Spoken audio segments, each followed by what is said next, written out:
दिल्ली में अभी तक 3515 केस कल रात तक हुए। इनमें से 1100 लोग ठीक होकर अपने घर चले गए हैं। 59 लोगों की मौत हो गई और 2362 अभी एक्टिव हैं। एक तरह से अगर इसको देखा जाए 3500 केस हुए हैं तो एक मन में ये आता है कि दिल्ली के अंदर केस बड़ी तेजी से बढ़ रहे हैं।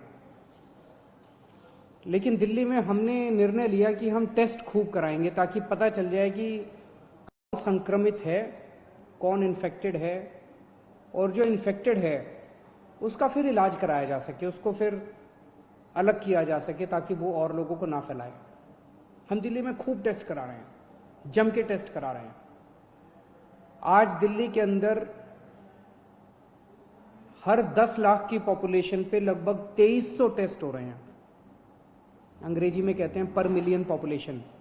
पर मिलियन पॉपुलेशन पे 2300 टेस्ट हो रहे हैं, जबकि पूरे देश का एवरेज जो आंकड़ा है वो है लगभग 500 के करीब का।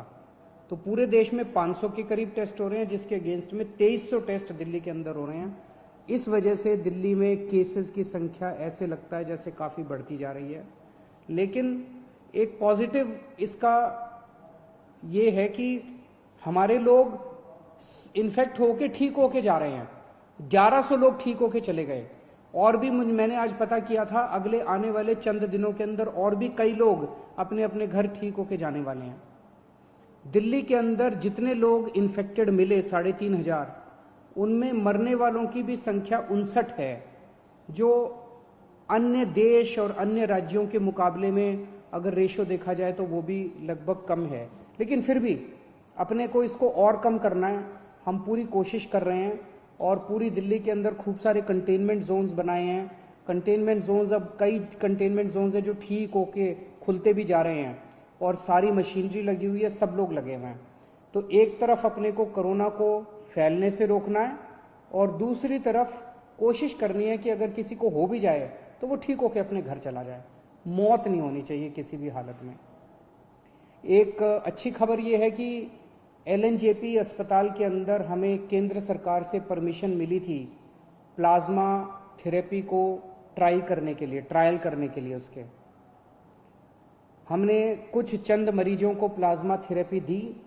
उनमें पहला मरीज कल ठीक होके अपने घर चला गया है प्लाज्मा थेरेपी की वजह से, जो कि सीरियस था, काफ़ी सीरियस था, आईसीयू में था, लेकिन कल वो ठीक होके अपने घर चले गए हैं। तो हमें इनिशियल नतीजे प्लाज्मा थेरेपी के अच्छे मिल रहे हैं। अभी कुछ दिन पहले केंद्र सरकार की तरफ से कुछ बयान आए थे, जिसकी वजह से कन्फ्यूजन ये हुआ। कई लोगों के मेरे पास फ़ोन आए कि जी क्या आप प्लाज्मा थेरेपी बंद कर रहे हो।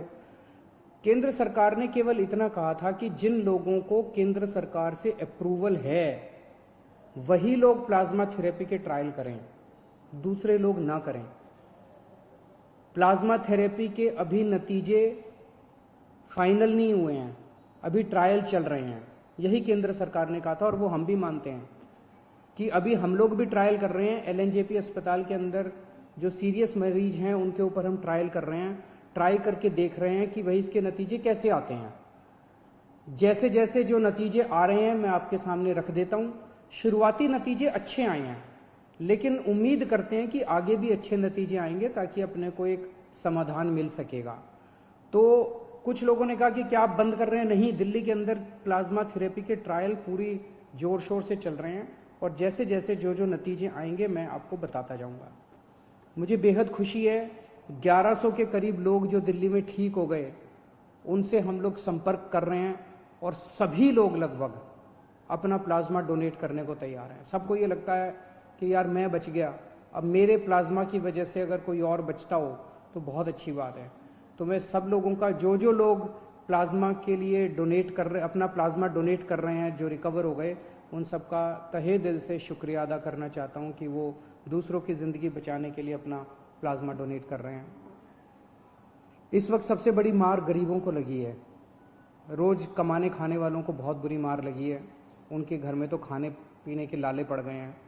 तो अपनी तरफ से हम पूरी कोशिश कर रहे हैं। हमने इस महीने हम राशन दुगना दे रहे हैं मुफ्त में। हर महीने नॉर्मली 5-5 किलो राशन दिया जाता था। पिछले हफ्ते हमने 1.5 गुना दिया था, 7.5 किलो राशन प्रति व्यक्ति दिया था। इस महीने हम लोग 10 किलो राशन प्रति व्यक्ति दे रहे हैं, ताकि आपका घर चलता रहे, आपका खाना चलता रहे, आपके घर में खाने की दिक्कत ना हो। और राशन के साथ साथ कई लोगों का ये आया था जी केवल राशन से काम नहीं चलता, तो हम एक किट दे रहे हैं जिसमें आपकी रोज़मर्रा की ज़रूरतें की 6-7 चीज़ें हैं। साबुन है, तेल है, इस तरह की नमक है, इस तरह की 6-7 चीज़ें आपको बना के किट में दे रहे हैं ताकि आपकी रोज़मर्रा की ज़िंदगी चलती रहे। कोटा के अंदर हमारे दिल्ली के कुछ बच्चे जो IIT की तैयारी करने के लिए गए थे वो फंसे हुए थे। उनके कई मैसेजेस आते थे मेरे पास पिछले कुछ दिनों से कि जी हमें वापस बुलाओ। मेरे हाथ बंधे हुए थे क्योंकि केंद्र सरकार की मंजूरी के बिना हम कोई एक्शन नहीं लेना चाहते थे। परसों केंद्र सरकार ने मंजूरी दे दी है। आज दिल्ली से लगभग 40 बसें कोटा जा रही हैं और मुझे उम्मीद है कि शायद कल ये बसें उन बच्चों को लेकर वापस आ जाएंगी। और मुझे खुशी है कि वो बच्चे अब अपने माँ बाप से मिल पाएंगे।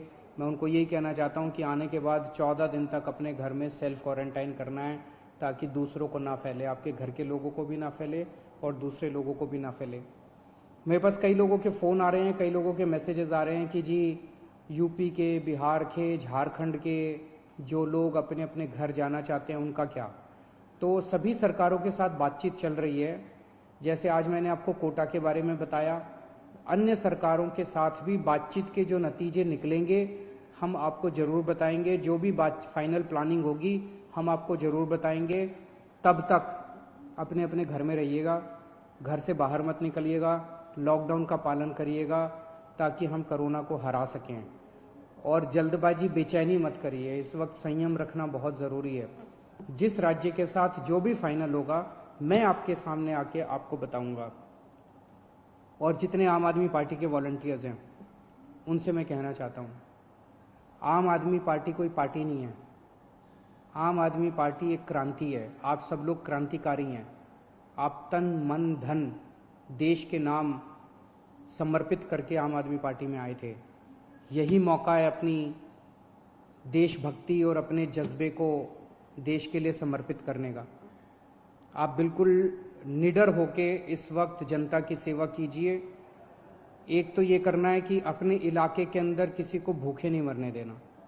अपने इलाके के अंदर किसी को भी कोई भी किसी भी चीज़ की किसी को ज़रूरत है, आप आगे बढ़ के उसकी मदद कीजिए।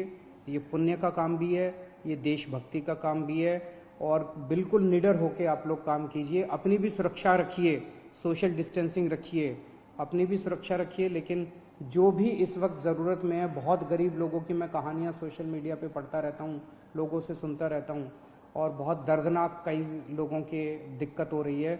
उन सब की मदद करनी है। और अगर कुछ भी मेरी ज़रूरत पड़े, सरकार की ज़रूरत पड़े, हमें भी बताते रहिएगा। बहुत बहुत शुक्रिया।